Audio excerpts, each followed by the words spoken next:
Allah'ın kudretini qarаңыздар. Allah Taala qanday ulug' çevir zat. Mına bu gülдің аты намаз шам gülü деп аталады. Шам намазында açılады. Адамдың көзінше açılады. Mına qarаңыз, açılıp kelatqanын. Mına açılıp kelatады gül. Mına ekinchisi de açılıp atады mınaki. Anısı da. Mına qarаңыз. Адамдың көзінше açılıp kelatады.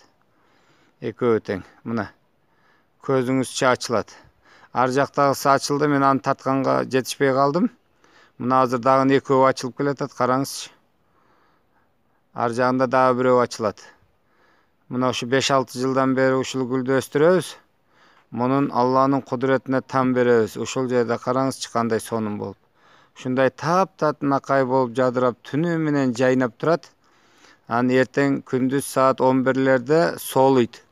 Кайра кечинде ача берет. Кыш түшкөнчө, кышка чейин ушинтип гүл өзүн ачып, солуп ачып тура берет.